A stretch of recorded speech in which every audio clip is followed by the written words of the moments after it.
Kadang kita melihat warga negara asing, khusus yang kulit putih itu, kita selalu kadang manggilnya Mister.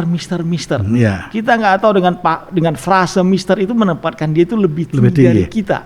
Nah, dari komunikasi saja sudah ada leveling yang berbeda. Yeah.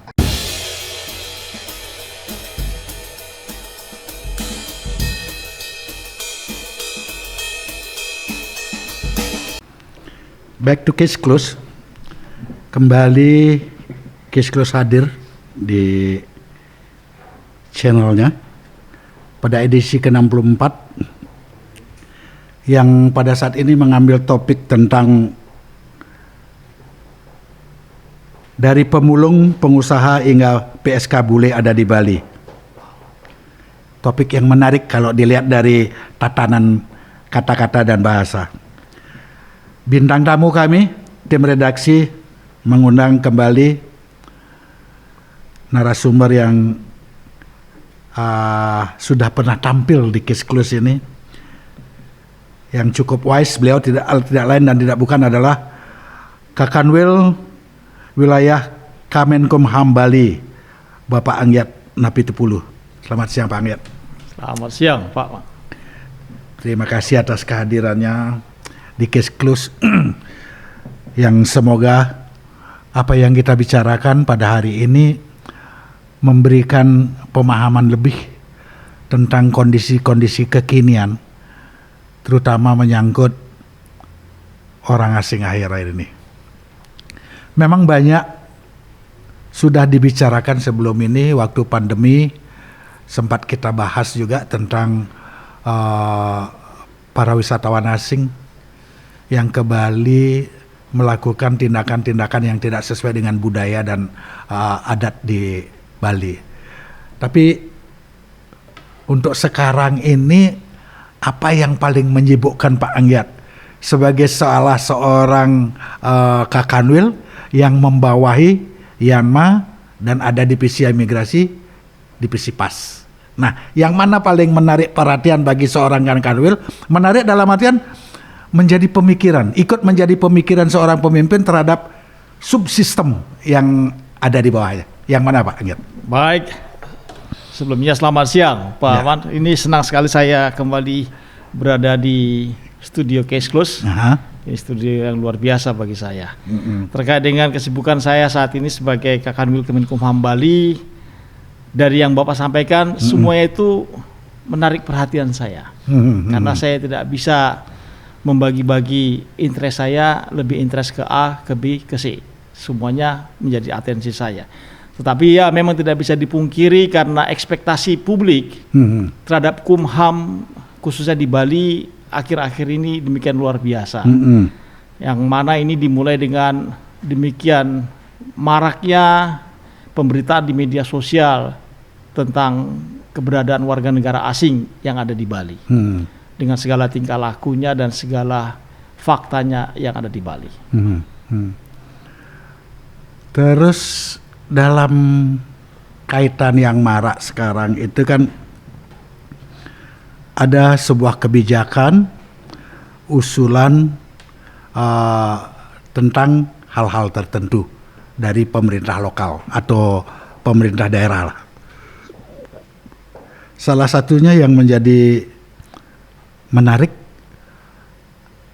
di mana kebijakan atau kewenangan pemerintah pusat seolah-olah ada diusulkan atau disarankan oleh pemerintah daerah untuk mencabut suatu kebijakan.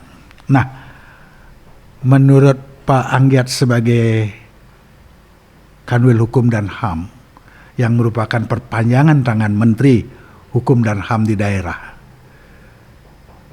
seperti apa tanggapan Pak Angyat? Baik, sebenarnya keberadaan pemerintahan negara Pak, apa itu pemerintahan daerah maupun pemerintahan pusat di negara tercinta kita Republik Indonesia ini tidak bisa kita dikotomikan. Jadi adanya pemerintah daerah, ada pemerintah pusat, tujuannya satu, yaitu memastikan kesejahteraan masyarakat Indonesia. Memang dalam menjalankan peranannya, ya kita sesuai dengan peranan. bahwa pemerintah daerah peranannya sesuai dengan porsinya, itu dijamin undang-undang. Pemerintah pusat sebagai partnernya pemerintah daerah di daerah untuk memastikan bahwa masyarakat di daerahnya tentram dan sejahtera. Hakikatnya yang diharapkan kesejahteraan dan ketentraman. Iya, tentram dan sejahtera. Ya, karena sejahtera ya jelas, karena tujuan dari sebuah negara salah satu sistemnya memang membentuk welfare state ya, negara yang sejahtera ya, negara sejahtera. Tapi di lain sisi ya kita juga tidak boleh menutup mata tentang perkembangan orang asing yang ada di Bali dengan sikap tingkah polanya yang cukup menarik perhatian baik masyarakat Bali maupun struktur pemerintahan. Seperti contoh, kadang-kadang kita terlalu mengagung-agungkan wisatawan. Padahal belum tentu senyatanya seperti itu. Kenapa saya berani menarik kesimpulan seperti itu? Kasus kemarin di Pantai Purnama, itu orang Poland kalau tidak salah ya. Mereka memang sengaja mungkin breaking the law tentang adanya Hari Raya Nyepi. Malahan mereka keluar ya.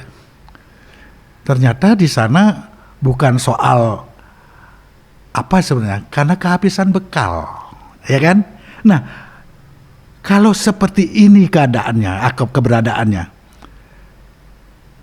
padahal waktu itu kan Hari Raya Nyepi, aparat Kumham, imigrasi dan lain sebagainya pasti taat pada aturan nyepinya, norma nyepi itu. Benar sekali. Gimana Pak Anggiat, Pak Kakanul menyikapi situasi seperti itu? Koordinatifkah kepada desa adat, koordinasi atau seperti apa Pak? Iya, jadi terkait dengan hukum di daerah maupun norma di daerah, kami Kumham melalui jajaran keimigrasi Pak menghormati kedua-duanya. Ya. Let's say kita ambil contoh pada Hari Raya Nyepi kemarin. Itu bukan hanya Indonesia saja Pak. Seluruh dunia mengetahui apa itu Nyepi di Bali.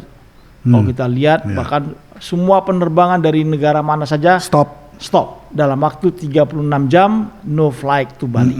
Nah, dalam hal ini kami jajaran imigrasi juga taat Pak. Sehingga pada hari Nyepi itu juga kita nggak ada yang membiarkan petugas kita yang ke lapangan. Ada piket di bandara, karena emergency flight kita antisipasi. Namun ke lapangan pengawasan tidak ada. Nah, syukurnya di Bali itu kita memiliki kearifan lokal yang luar biasa. Kita di sini mengenal adanya desa adat. Desa adat punya aparatur informalnya. Kita kenal dengan pecalang. Nah, kita selalu koordinasi dengan aparatur desa adat untuk momen-momen yang sangat tradisional terkait dengan adat maupun kepercayaan maupun situs-situs dan lokasi-lokasi yang disakralkan menurut adat dan kepercayaan yang ada di Bali. Budayanya ya. Karena kami sendiri sebagai otoritas pemerintahan kan tidak tahu semua mana yang disakralkan, hari apa yang disakralkan. Sehingga teman-teman dari pecalang lah yang kita pakai sebagai ujung tombak. Kasus yang Polandia kemarin benar, itu si orang asing berdua itu, mereka itu kategori sebenarnya bukan itu turis yang kita harapkan. Karena mereka itu backpackers, kehabisan bekal sehingga mereka juga berkemah cari tempat yang gratis di pantai. Kita nggak tahu apakah mereka memang mau mengexercise, benar nggak Hari Raya Nyepi itu demikian disakralkan, kita nggak tahu. Tapi untung teman-teman pecalang bersikap sangat arif dan taktis, mereka amankan, dan setelah kondisi Nyepi agak tenang, mereka koordinasi dengan teman-teman kepolisian juga menunggu masa 36 jam itu kosong, berhubungan dengan imigrasi kita tangani. Jadi dalam menjalankan pengawasan terhadap warga negara asing ini mustahil imigrasi bisa berjalan sendiri ya? Harus ada koordinasi, harus bersifat koordinatif dengan aparat lain ya. Benar sekali Pak. Apa langkahnya setelah sehari setelah Nyepi terhadap orang ini? Pada saat itu juga dilakukan langkah oleh imigrasi atau hukum dan HAM, Kanwil Hukum dan HAM Oh iya. dengan jajarannya? Jadi begitu kita terima 1 hari setelah nyepi, ya seperti biasa karena kita juga bagian dari penegakan hukum keimigrasian, kita ambil keterangan supaya juga kita mencegah jangan sampai ada tindakan semena-mena. Ya. Setelah kita ambil keterangan, kita dapat keterangan dan ya cukuplah sebagai alat bukti bahwa dia telah melakukan pelanggaran keimigrasian. Karena di suatu negara yang namanya hukum keimigrasian itu majemuk, Pak. Namanya juga yang melanggar, yang tidak mentaati peraturan perundang-undangan bahkan norma di suatu negara, imigrasi di depan. Ya. Nah, setelah kita periksa, si orang asing itu sempat beralibi, kami belum ready to go, kami tidak punya tiket. Dia lupa yang dihadapi itu orang imigrasi. Tidak ada turis yang bisa datang ke Indonesia tanpa membawa return tiket. Return tiket, tiket baliknya ya. Tidak ada. Dia juga lupa bahwa imigrasi itu punya ruang detensi. Ruang detensi itu kan mirip sel. Setelah kita tempatkan di ruang detensi, dia baru enggak. What is this? This is your place. Setelah 2 hari dia baru ngaku, iya kami punya tiket. Jadi persis setelah kita periksa, hari ketiga kita deportasi melalui Bandara Soekarno-Hatta.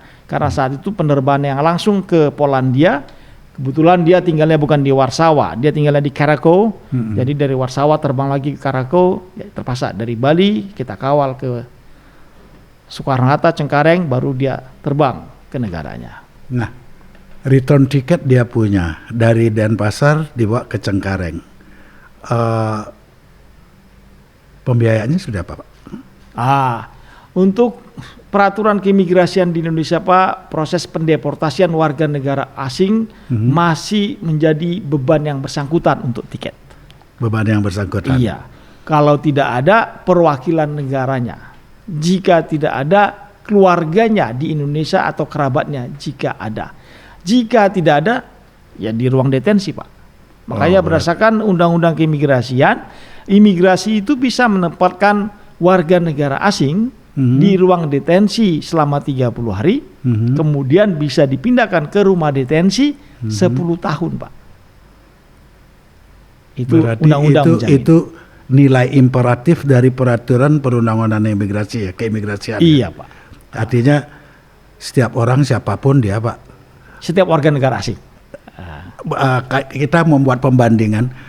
Setelah orang itu berhadapan dengan tali besi, pasti akan berubah pikirannya.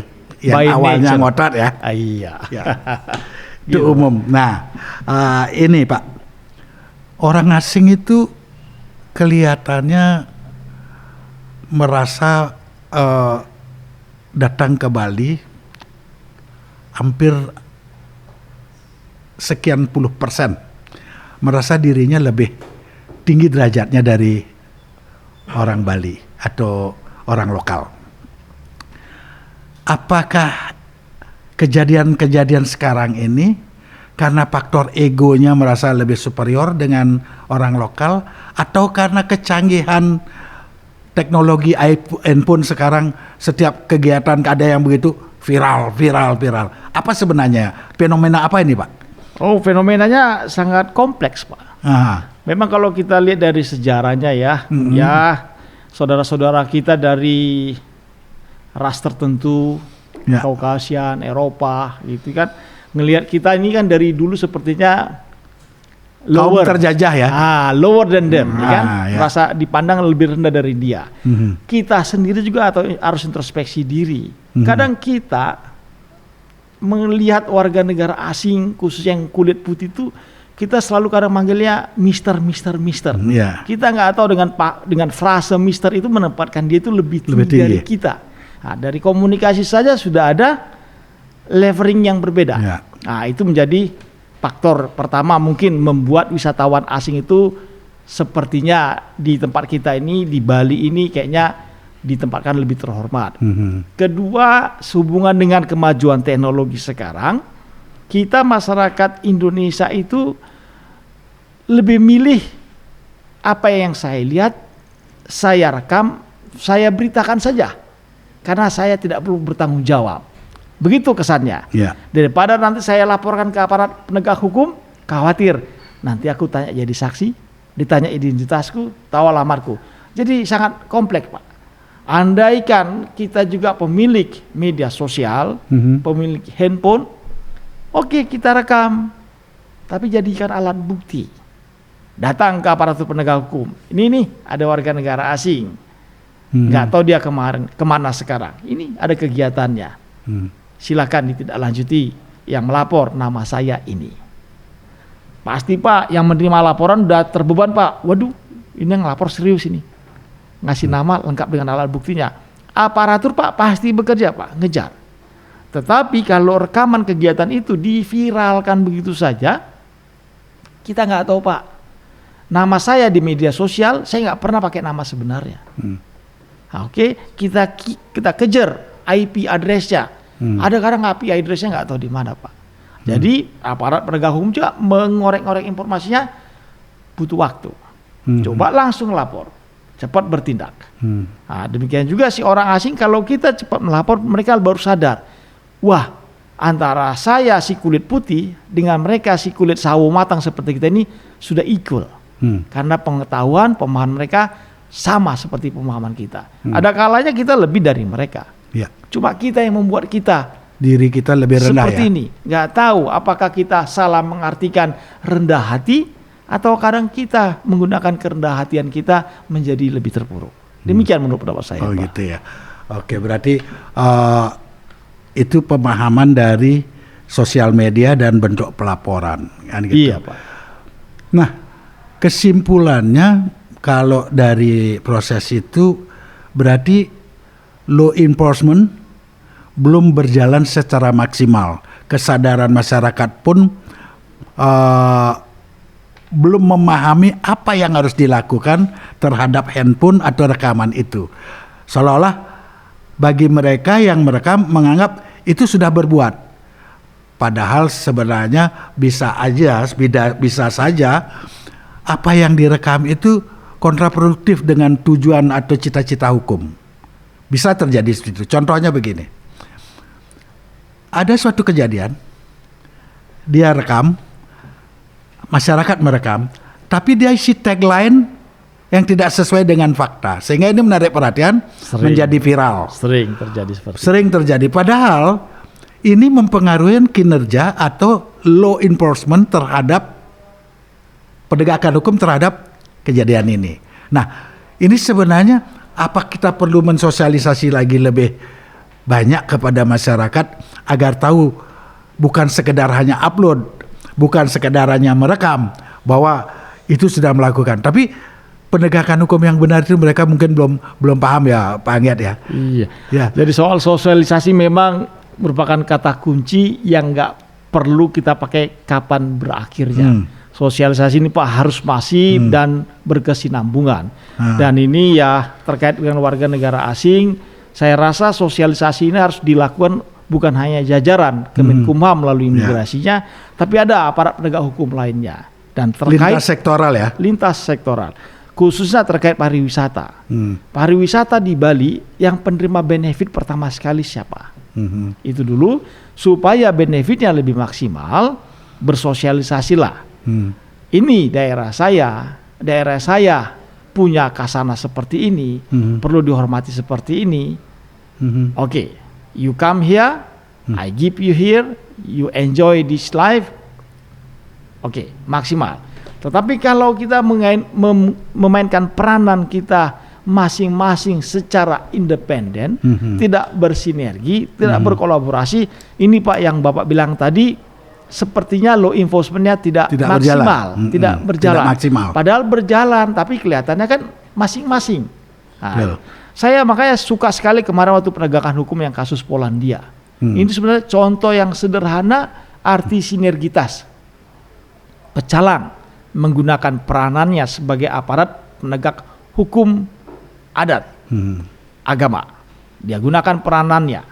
Kemudian karena kondisi nyepi, hari raya, saat itu yang boleh bergerak hanya mereka dan aparatur kepolisian, mereka langsung berhubungan dengan kepolisian. Karena aparatur pecalang tidak boleh menahan lama-lama, kasih ke polisi. Polisi juga mainkan peranannya karena raya. Ini kasus warga negara asing. Pembuktiannya mungkin kasusnya akan majemuk, akan jamak. Ada terdepannya imigrasi. Hubungin imigrasi periksa dan go. Sehingga dalam waktu yang tidak terlalu lama case-nya selesai. Dalam waktu yang tidak terlalu lama orangnya juga mendapat sanksi yang ultimate. Dia keluar dari wilayah Indonesia dan tidak boleh masuk lagi ke Indonesia. Nah, itu kan sinergitas yang luar biasa. Ya. Ini artinya sudah mulai berjalan law enforcement itu sesuai dengan harapan semua pihak ya. Iya Pak, iya Pak. Ya. Nah, dalam setiap kita berbicara terhadap orang asing seperti contoh kasus tadi, jamak sekali juga kita dengar istilah deport atau deportasi. Apakah ini memang satu-satunya jalan bisa menyelesaikan masalah, Pak? Wah, sebenarnya jajaran imigrasi Pak menggunakan kata deportasi kalau diperhadapkan dengan pariwisata, hati-hati Pak. Merugikan loh ya? Iya, karena kalau terhadap pariwisata, kata deportasi selalu kita gaungkan dan mereka selalu mendengar, khawatir Pak. Seperti saya bilang tadi, bagi negara yang berdaulat, apa saja bisa dikenakan terhadap orang asing, dipersalahkan orang asing, dan sanksinya adalah deportasi.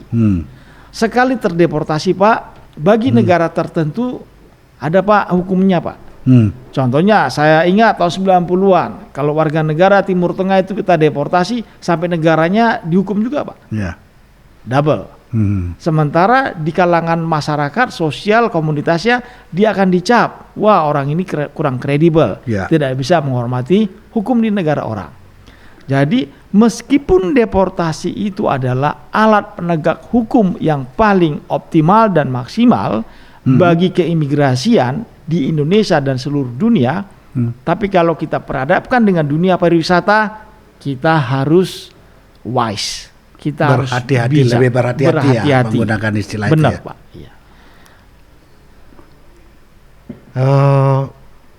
Ada seorang konsul kehormatan Pak, anggap nih konsul kehormatan Rusia di Bali Pak Gede Darmawijaya mengaku khawatir ya soal usulan pemerintah atau pimpinan daerah di Bali untuk mencabut visa on arrival Ukraina dan Rusia.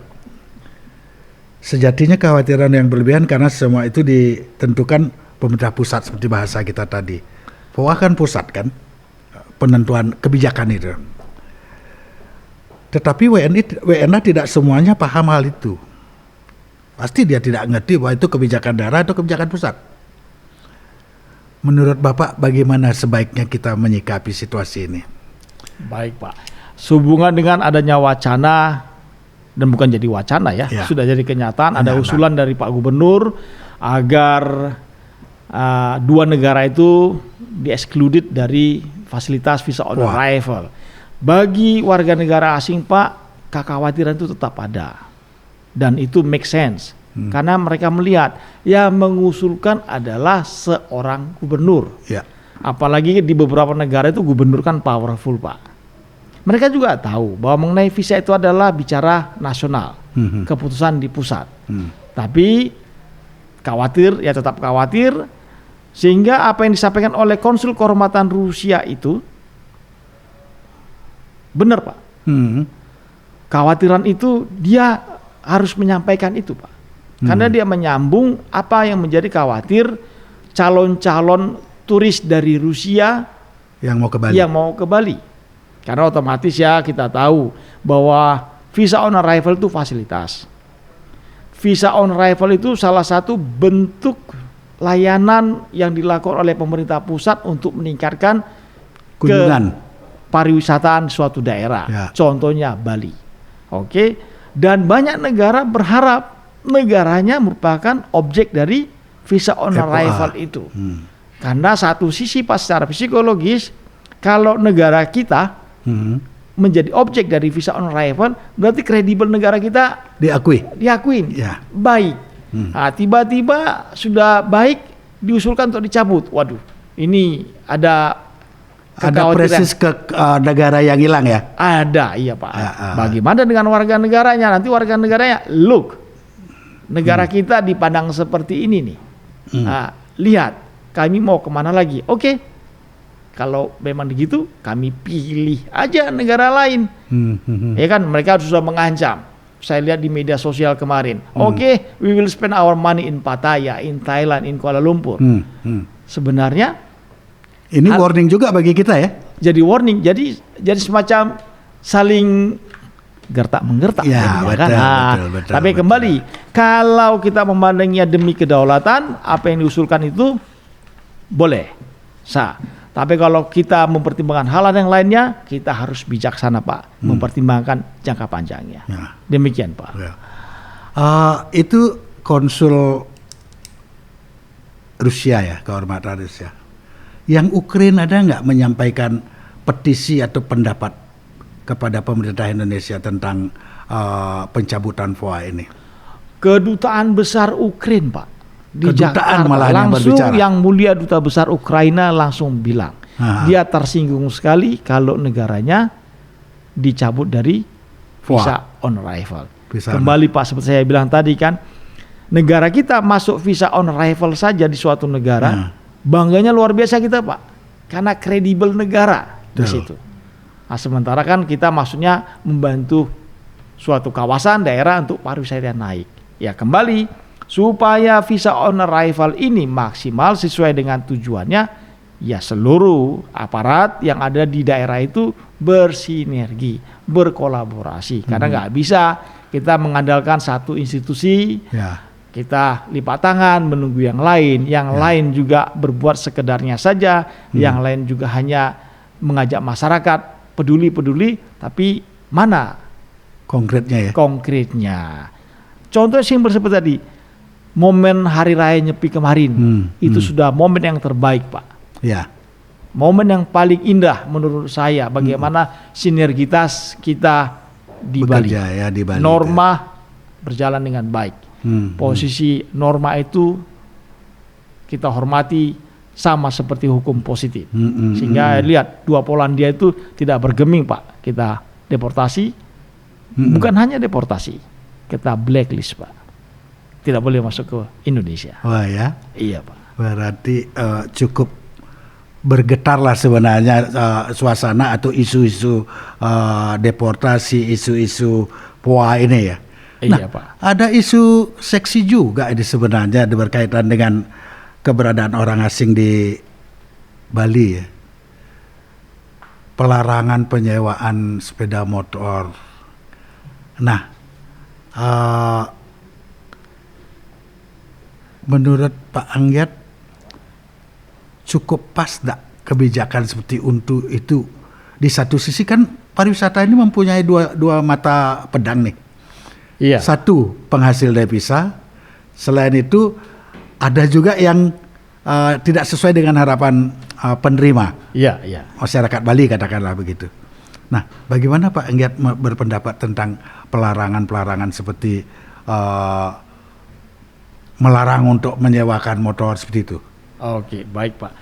Ya, kita harus ingat wisatawan, turis itu manusia. Manusia itu selalu bermain di dua area Pak. Apa yang menguntungkan dan apa yang akan dia beri. Oke. Sehingga untuk penyewaan sepeda motor itu, wisatawan itu kan cari untung Pak. Ya. Bagaimana fleksibilitas dia untuk bertransportasi. Contohnya di Bali. Murah. Kesana kemari, masuk gang, ke pantai, bisa. Tentang pelarangan penyewaan itu, ya saya serahkan kepada otoritasnya.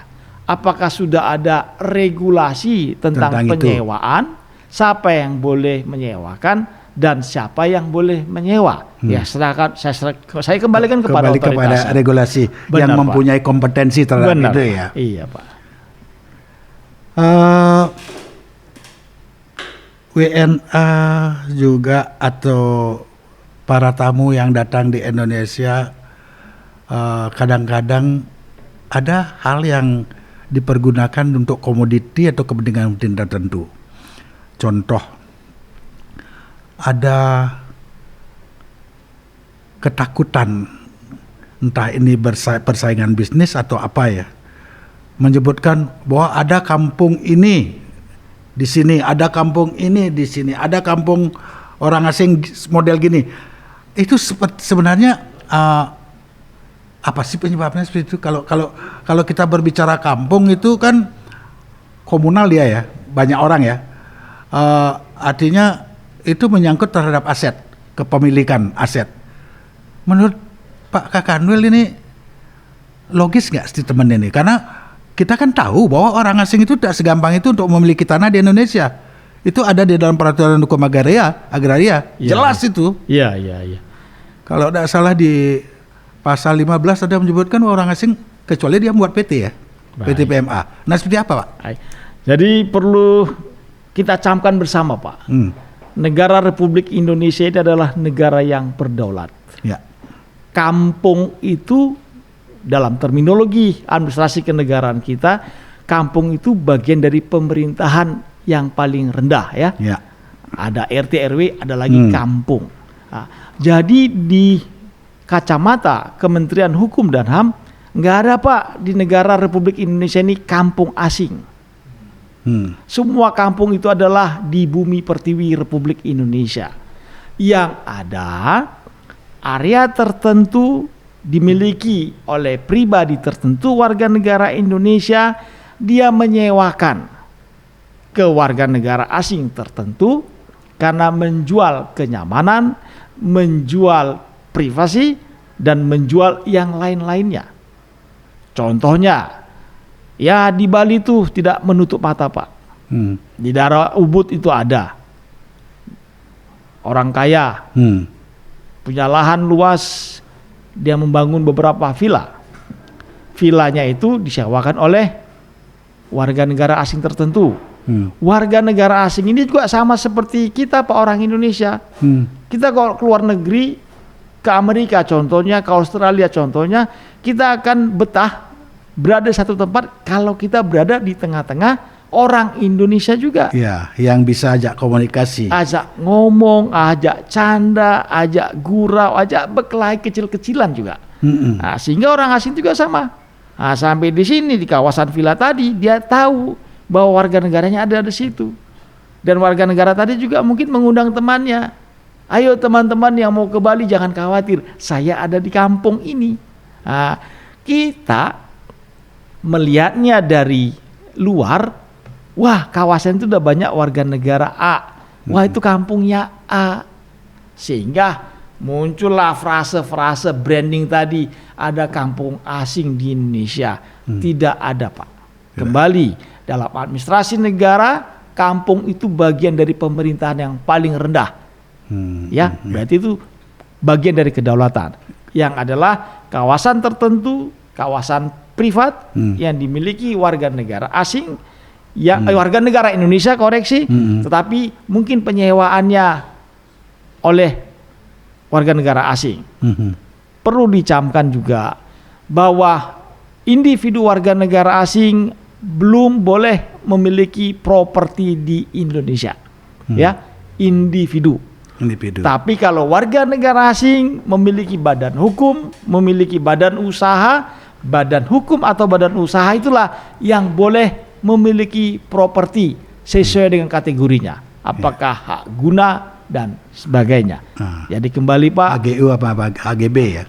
Ya, HGU atau HGB. Jadi kembali istilah kampung asing itu mungkin branding kita sendiri saja. Kita tanya lagi, si pemilik villa masih warga negara Indonesia, dia senang menyewakan ke warga negara asing, pasti tujuannya adalah profit. Apakah investigasi begitu pasif Pak Anggiat menjelaskan ini ya? Apakah investigasi ini sudah dilakukan begitu istilah itu muncul oleh jajaran Kanwil Hukum dan HAM, dalam hal ini lebih spesifik imigrasi? Terkait konteks ini Pak, sudah sering disampaikan ke jajaran keimigrasian di Indonesia. Jadi seolah-olah ada pembiaran, kok dibiarkan warga negara asing membentuk kampung sendiri, membangun kampung sendiri. Tidak pernah. Tidak pernah Pak. Kita selalu, ya contohnya tempo hari beberapa puluh tahun lalu pernah di daerah Pantai Carita di Banten, ya di NTT, di Papua, kawasan Raja Ampat, di Bali. Tapi kita selalu investigasi Pak. Walaupun kita investigasinya tidak bersentuhan, kita lihat. Undercover lah ya. Iya. Dan rata-rata memang pemilik properti lahan itu masih WNI, orang lokal, WNI. WNI Pak. Berarti kesimpulannya, saya ini menyimpulkan, bukan narasumber, statement atau istilah kampung asing ini istilah alay kalau itu ya. Alay nih, terlalu dibesar-besarkan, dibuat. Ya, cuman kita tidak tahu apa di balik statement ini. Kealayan ini apa di balik ini? Persaingan bisnis atau tidak? Ya kita lihat ke depan Pak Anget. Untuk itu mungkin mohon izin ya, mungkin saya mau sedikit koreksi aja. Ya mungkin statement tentang kampung asing ini kembali seperti saya bilang, karena sudah kebiasaan kita menggunakan frase kampung asing tadi itu sedemikian masifnya Pak, sehingga kita melupakan bahwa istilah itu berdampak administrasi dan berdampak hukum. Kalau kita bicara sesuatu memandang administrasi dan hukum, pasti kita menggunakan frase yang tepat. Tapi apa boleh buat, karena sudah menjadi konsumsi publik, frase-frase itu sering dijadikan pembenaran. Jadi apa motifnya nobody knows Pak. Ya, let it be. Tapi saya kurang setuju. Karena apa? Sering sekali yang saya baca di media online, bahkan di surat kabar, istilah kampung asing ini begitu, kalau istilahnya orang media, populis, sudah terlalu pasif di telinga. Padahal itu mengandung suatu akibat baik hukum dan sosiologi sebenarnya tentang keberadaan sebuah negara, ya kan? Karena ini struktur. Kenapa saya berani menyatakan itu alay? Karena yang sering menyebutkan ada kampung asing bukan masyarakat biasa. Ya, yang saya baca ini. Makanya saya berharap siapapun pejabat yang mendengarkan atau yang pernah berstatement tentang kampung asing ini, bila melihat channel YouTube Case Close, agar mengintrospeksi diri lagi. Pantas gak istilah itu kita ini kan? Atau memang itu sengaja dibuat biar menjadi alay dan populis? Wah, luar biasa sekali. Saya harus hati-hati mencernanya nih Pak. Ya harus, karena apa? Ini dampaknya besar. Ya. Ke dalam sebenarnya kita mendegradasi diri, mengakui orang asing sebagai bagian dari pemerintahan Indonesia atau sistem hukum Indonesia, karena menyebutkan dia kampung. Tapi di lain sisi kita juga membutuhkan wisatawan datang ke Bali. Ini kontradiksi. Ini harus disikapi, kalau perlu PHRI sebagai triggernya membuat FGD soal ini. Undang keimigrasian, undang Kanwil Hukum dan HAM, undang aparat yang lain, sehingga menghilangkan image bahasa istilah-istilah yang tidak benar karena mempunyai implikasi. Itu Pak Anggit. Terima kasih banyak Pak Anggit. Kita sudah melewati waktu 40 menit berbicara ini, tapi sebenarnya masih mengasihkan. Mungkin suatu saat atau minggu depan saya mengundang Kadip Imigrasi, orangnya Pak Anggit, untuk datang ke Case Close untuk mempertajam lagi apa yang kita bahas hari ini. Karena waktu pula yang harus memisahkan pertemuan kita atau diskusi kita pada hari ini. Semoga nanti di episode yang akan datang Pak Baron ya sebagai Kadip Imigrasi bisa mempertegas dan memperjelas lagi. Maka pertemuan hari ini saya tutup dengan Parama Santi. Om Santi Santi Santi Om.